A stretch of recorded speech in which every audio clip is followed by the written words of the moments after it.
acá. Dice que se pongan bien cerca del micrófono. Bueno, buenas noches.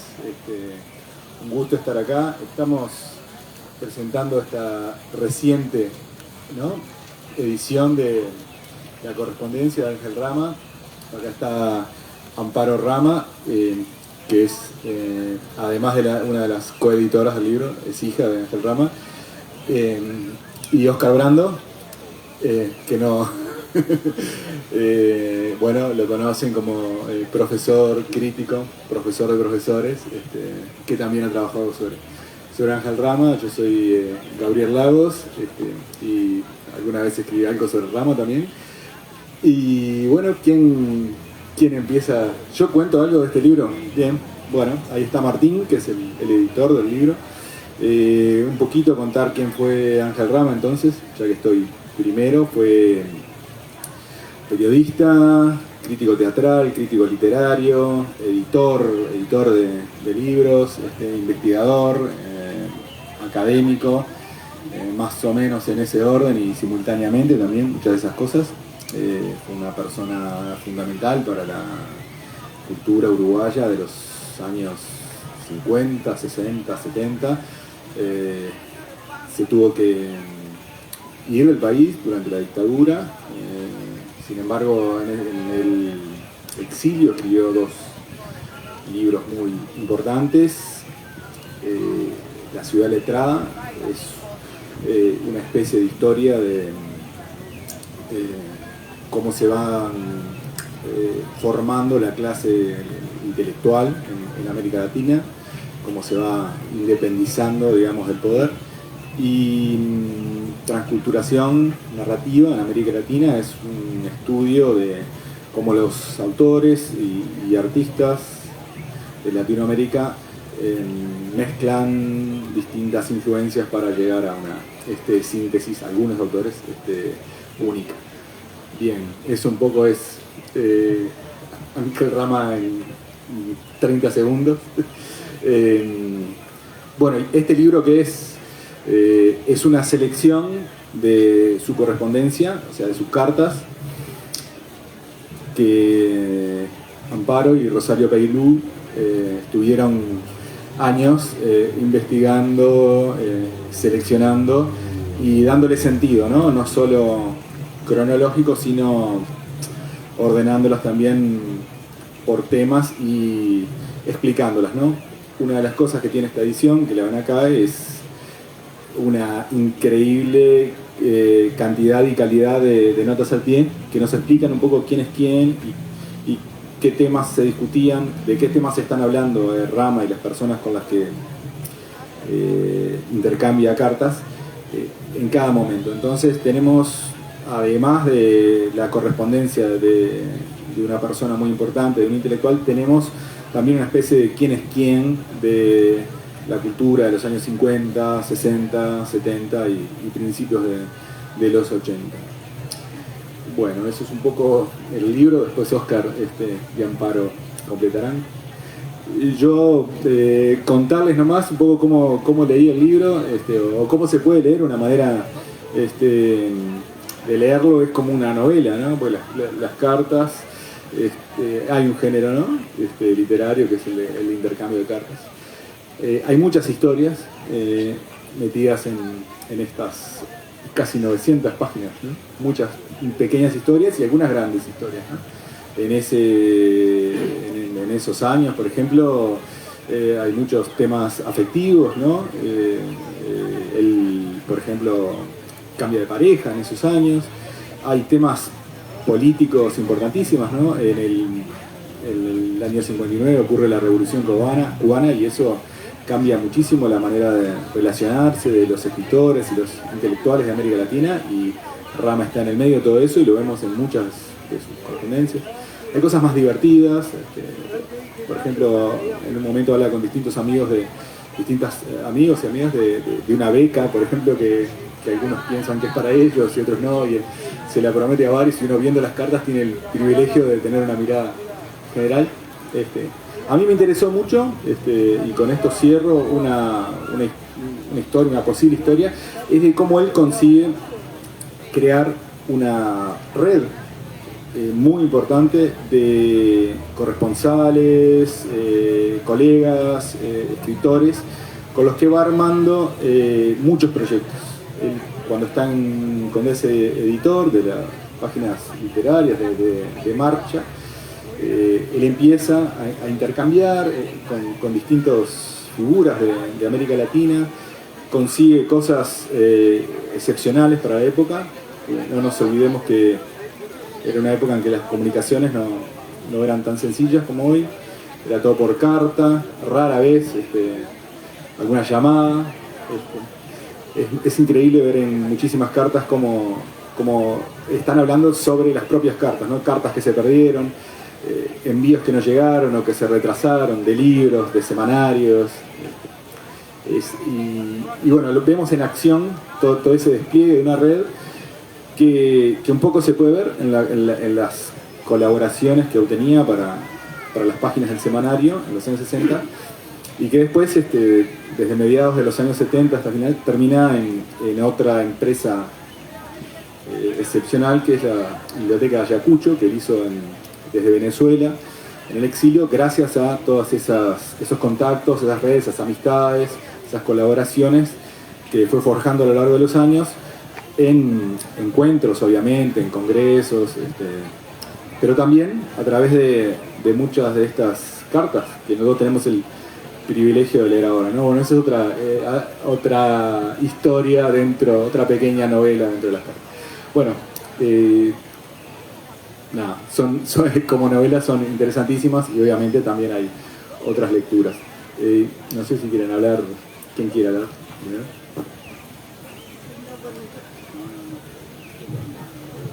Hola, sí. A mí me cuesta bastante hablar del libro por dos motivos, porque soy la hija, y porque además después que uno pasa casi 4 años trabajando sobre un material, pues ya no tiene más ganas de verlo, realmente. Pero digo, fue interesante hacerlo. Una idea que surgió así de editor en Argentina, que me planteó que sí, que era posible que hubiera cartas interesantes, y bueno, efectivamente en el archivo no había muchas cartas, porque lo que había en el archivo, que es muy abundante, son cartas recibidas.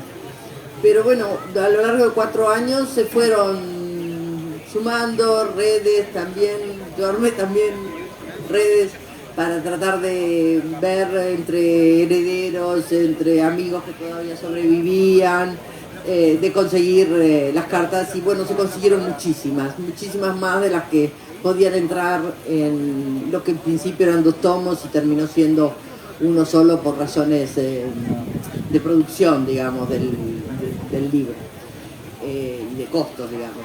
Pero lo que a mí es cierto que mi padre iba armando redes, y esas redes se van como reconstruyendo. Yo ahora estaba transcribiendo La Ciudad Letrada, que es un libro que hace tiempo que no se edita acá en el Uruguay, y me daba cuenta que es un libro que se hace después de hacer la Biblioteca Ayacucho, es decir, cuando has estado leyendo todo un material que él pretendía fuera la imagen de toda la cultura latinoamericana desde sus orígenes, y vas viendo cómo La Ciudad Letrada es un libro que nace en esas lecturas, que son las lecturas de los libros que está editando, de las discusiones con los prologuistas, de la propia lectura de él de materiales para tener una visión que le permite discutir con los que van a armar cada uno de los libros. Y es ese interés el que le permite ir como construyendo el libro de La Ciudad Letrada, me da la impresión. Y esa es la sensación que yo tengo siempre con mi padre, que fue en la Biblioteca Nacional, acá en el Uruguay, en adquisiciones. Eso eran materiales que luego se volcaban y se pensaban para editar, que se pensaban también para publicar en Marcha. Y esa cosa de trabajo en equipo, él lo dice en las cartas.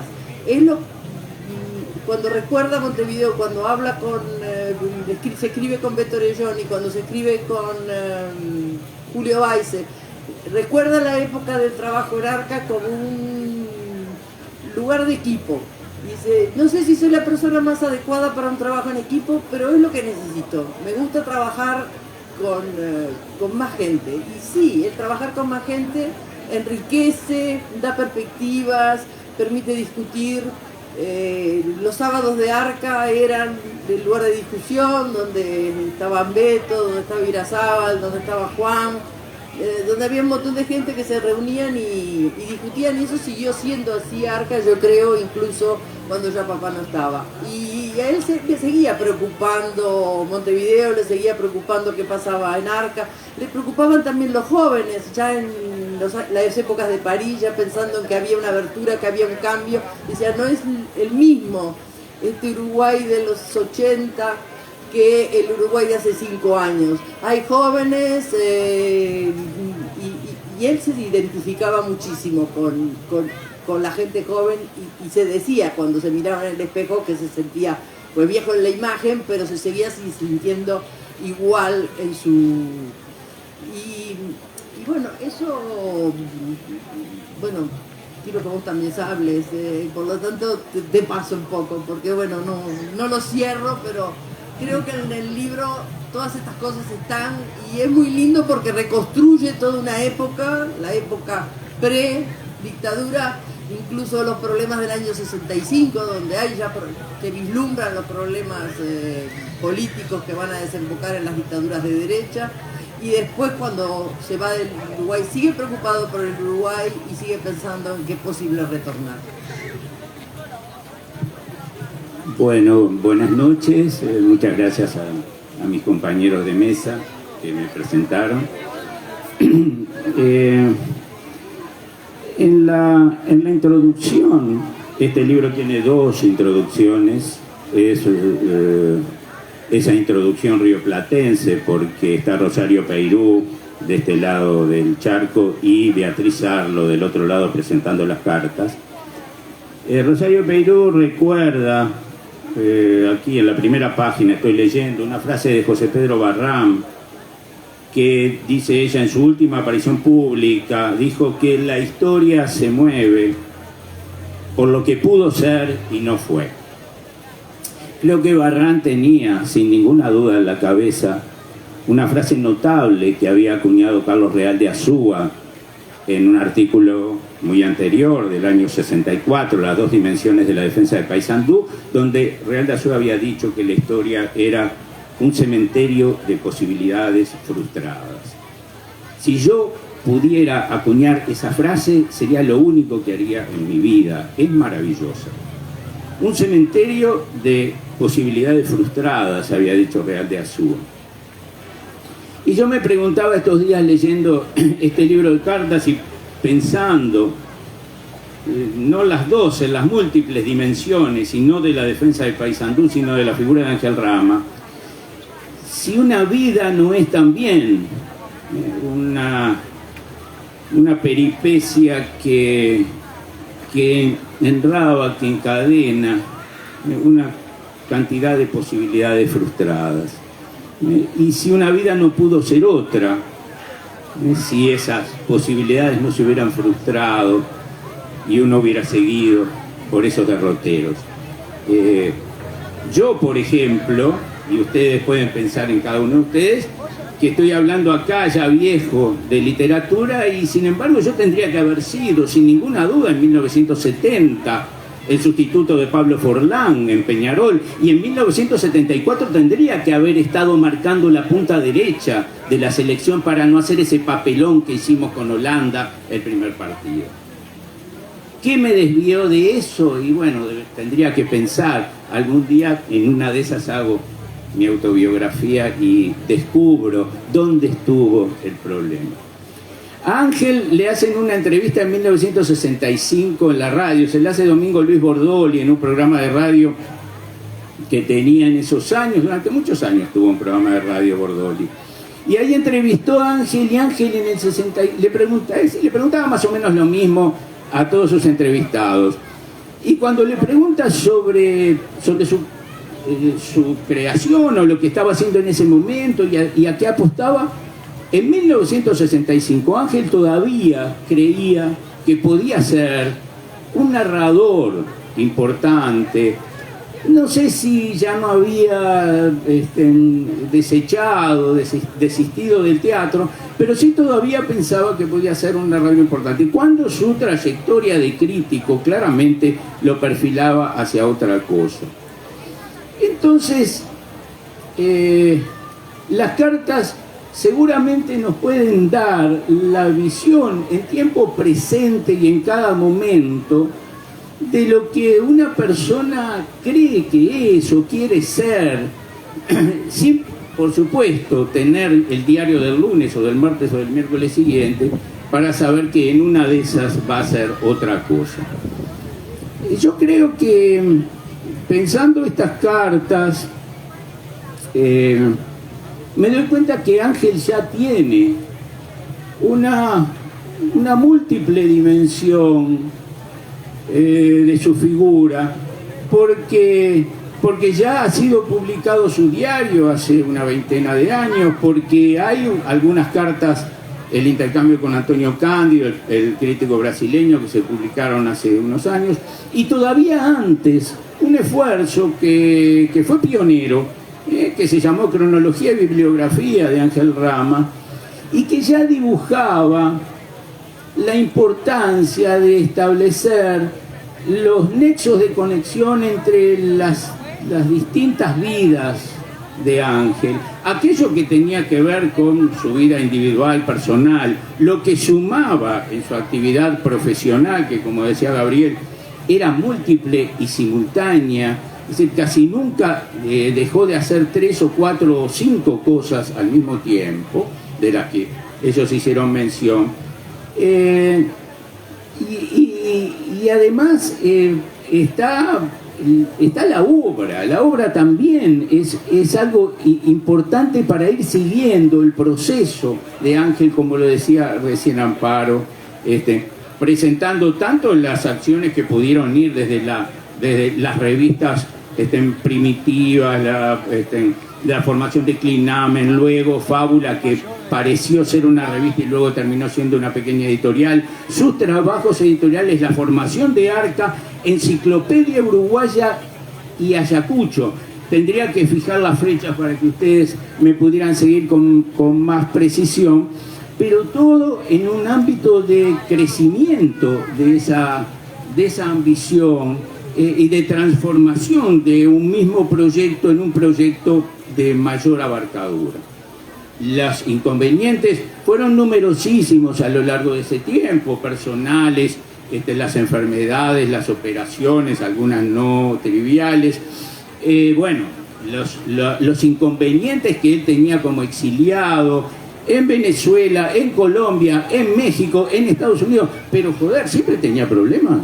Siempre. Ella dice que no. Yo leo las cartas de Ángel, leo su diario, y digo, Ángel era un tipo peleador, porque supongo que a otros no le pasaba lo mismo y tenían esas resistencias que tuvo en Venezuela con los intelectuales venezolanos de derecha y de izquierda, que tuvo en Colombia, ya no me acuerdo por qué, en México, donde tampoco por momentos era grata su presencia, y bueno, un lío final en Estados Unidos que fue muy pesado, y que terminó expulsándolo a Francia sin que estuviera ese último momento entre sus proyectos. Pero creo que vuelvo a la idea de ese Ángel Rama que tenemos por capas. Yo diría, el diario, que me dio un poco de tiempo de revisarlo, porque ya bastante con este libraco de leer todas estas cartas, pero dije, me tengo que apresurar porque la única manera de entender un poco es irme a los otros ámbitos. Y entonces hay un diario que se publicó en 2001, que es un diario parcial de 1974 a 1983, pero que sin duda oficia como telón de fondo de la lectura de estas cartas.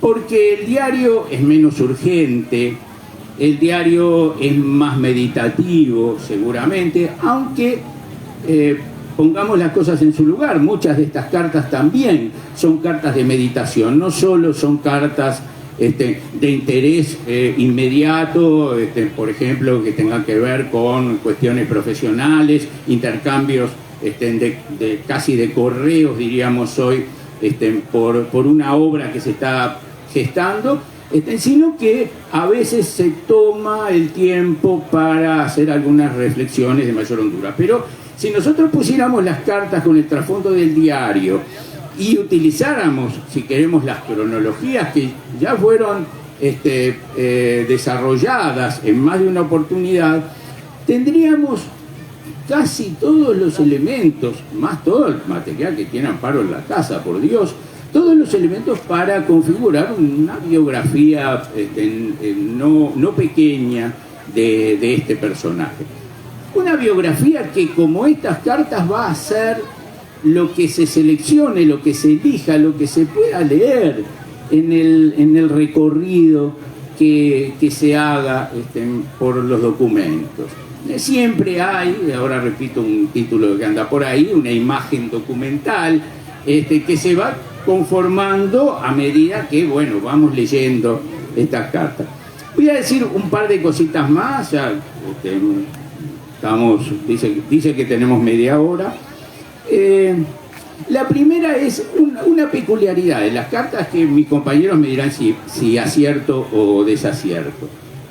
En general, bueno, muchas de las cartas son intercambios de tipo consular, llamémosle así, porque tienen que ver con trabajos y con operaciones profesionales y qué sé yo, pero otras son, decía recién, mucho más íntimas, más personales.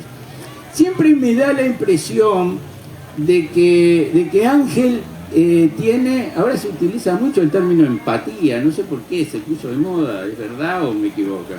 No me equivoco, se puso de moda el término empatía. Ángel tiene empatía con algunas personas de esta correspondencia, y esa empatía siempre lo hace ponerse, no sé cómo decirlo exactamente, a favor o en el tono o en la sintonía con esas personas.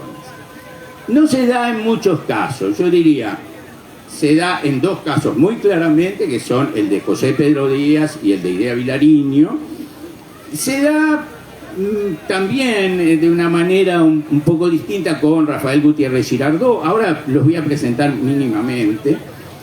Yo decía, hay una especie de síntoma de Selig en Ángel. Ángel no es un tipo para nada pesimista, ni bajoneado, ni nada por el estilo. Toda su trayectoria muestra otra cosa. Esa idea que todos tenían de él, del hombre solar, esa aparición que cuenta Beatriz Arlo que hace en el encuentro de no sé dónde, supongo que de Campinas, y entra Ángel y bueno, yo qué sé, se mueve un poco el aire, se convierte en otra cosa, la gente se da vuelta, él ya tiene rápidamente, igual que Amparo, una intervención así a la distancia, un grito que pega y todo el mundo. Esa cosa solar, cuando intercambia con Idea Vilariño, se apaga. Y entonces sale de él aquello que seguramente Idea le está pidiendo, que es, bueno, esa zona más gris, más meditada, más oscura, más decepcionada por tantas cosas decepcionantes que sin duda vivía y que trataba de superar día a día. Con José Pedro Díaz yo diría, es una relación muy excepcional.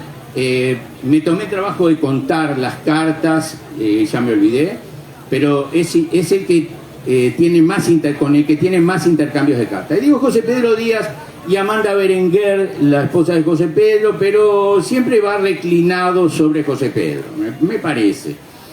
Y luego creo que siguen en volumen las cartas de Gutiérrez Girardot y después las de Idea Vilariño y bueno, alguna gente de Casa de las Américas, de Cuba, pero eso ya por otros motivos.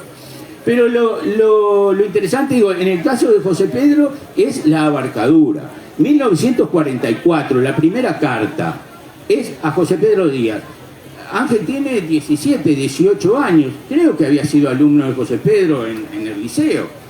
Todavía parece que estuviera dando exámenes de preparatorios y le escribe una carta larguísima y muy confiada y confianzuda a su profesor, que va a ser después un amigo hasta 1981, en que aparece la última carta que recoge el libro, con enormes variantes. Al principio es el amigo a quien confía todo, hay decenas de páginas escritas a José Pedro.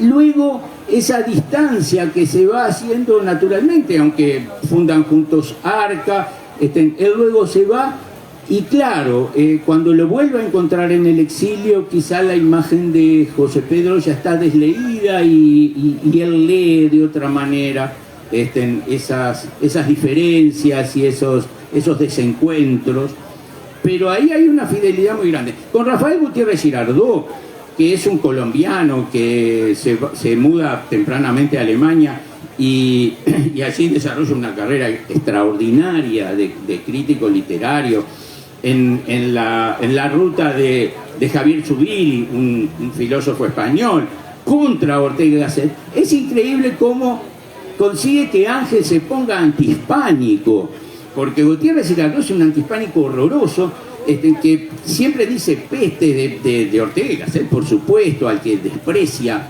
fenomenalmente, y de toda la estilística española y de toda esa porquería que hacen. Se encuentran en un punto común, que es don Pedro Enrique Sureña, un crítico dominicano al que los dos admiran, pero hay esa coincidencia rara que para Ángel, bueno, ponerse antihispánico podía ser un poco dificultoso, porque él mismo se había declarado más de una vez hijo de esa madre que había dejado y a la cual una y otra vez quizá pretendía volver, y en su novela sobre todo. Bueno, me parece que ya me excedí un poco, pero creo que esas cosas se encuentran en las cartas, esa reconstrucción, esa posibilidad de ir siguiendo una vida con sus alternativas, y bueno, y esa articulación, insisto, con los otros documentos que ya tenemos para prometernos, quizá, no sé si nosotros, pero ahí están las generaciones nuevas a las que Ángel tanto apostaba, una posibilidad. Te digo una cosa, estoy citado en el libro, en una de las cartas, sin mi nombre, por supuesto. Hay unos jóvenes que sacan una revista en el IPA a fines de los 70 y principios de los 80, algunos estamos acá presentes.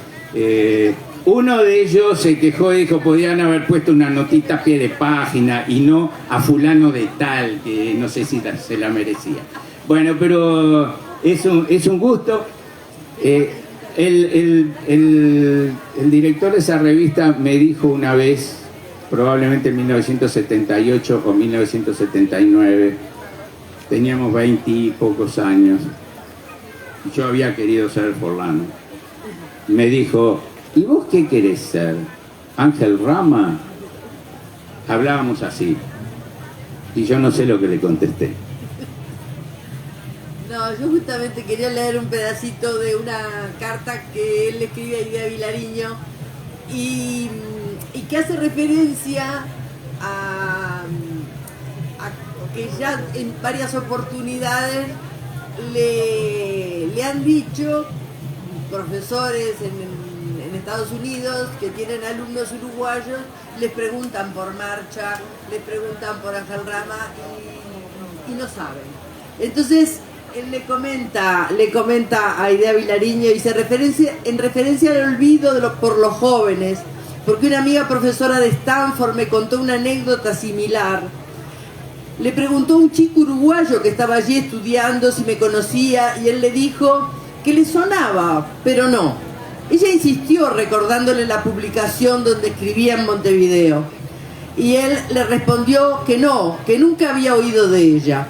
Se lo conté a don Carlos Quijano cuando lo vi en México y creo que le impresionó como a mí, y sin embargo tengo la misma seguridad de que todo será recuperable y recuperado dentro de nuevas coordenadas, claro está, porque razono que eso mismo hice yo con mis propias fuerzas para todo el pasado nacional, y nunca se me ocurriría pensar que esa actitud normal no tuviera otros ejemplos futuros, y en el peor de los casos creo que no me importaría el olvido con tal que los jóvenes fueran capaces de construir otro medio intelectual de semejante tensión y exigencia, y eso sin duda se producirá. Tengo una suerte de confianza ilimitada que ni siquiera necesita ser razonada o argumentada. Yo creo que a diferencia de lo que dice Oscar, también se puede leer este libro como proyectos futuros. Hay muchas cosas para leer, ¿no? Hay muchas ideas. Sí. ¿Eso sí? Vamos. Estamos perfectos.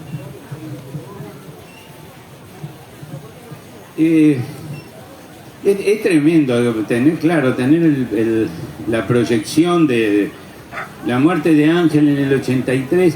Había un compañero un profesor, colega, más o menos de mi edad, que cuando se armó el quincho en la segunda mitad de los 80 y bueno, era un poco todos contra todos, y el rock nacional y los jóvenes que le pegaban a Benedetti y todo ese lío, me acuerdo que decía e insistía, no sé si con razón, si Ángel viviera no se entendería. Es probable. Creo que Ángel así había hecho un esfuerzo de integración. Yo no puedo seguir porque tal vez no conozca tan minuciosamente la trayectoria como decir, bueno, el esfuerzo de integración fue solo con jóvenes. Me consta en la Facultad de Humanidades, por aquí podrían estar Nora Giraldi, que hoy está en Uruguay, pero no se pudo acercar, Ruffinelli, que está en Estados Unidos, bueno, Álvaro Barros Lemes no podría estar de ninguna manera, pero ellos fueron los alumnos que siguieron el camino de Ángel en términos profesionales, académicos, y bueno, en un lugar o en otro, Nora después en Francia, Ruffinelli en Estados Unidos, también Álvaro Barros Lemes en Venezuela y en Estados Unidos, Hugo Achugar, que podría también estar acá como discípulos y como generación de relevo que Ángel iba formando.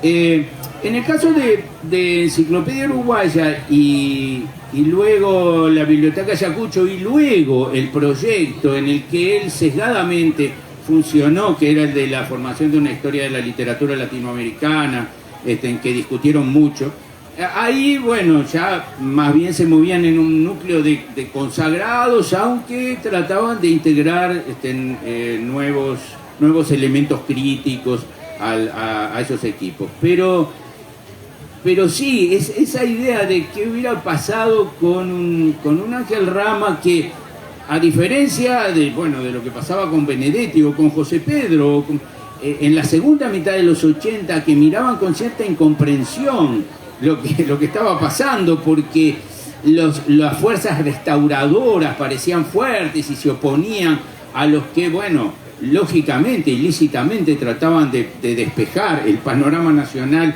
de la posible restauración anterior a los 70. Sí, esa confianza por unos antecedentes y por una trayectoria en que Ángel hubiera entendido mejor eso. Qué sé yo, vamos a hacer igual en un acto de fe y creer que pudo ser así, porque claro, no tenemos la certeza y quizá otra vez podríamos hablar del cementerio de posibilidades frustradas. Pero bueno, el cementerio más frustrante fue la desgraciada caída de ese avión. Increíble, en una de las cartas, unos pocos tiempo antes, semanas antes, había tenido un intercambio muy raro y muy atrabiliario con Jorge Ibargüengoitia, el escritor mexicano que murió con él en el accidente.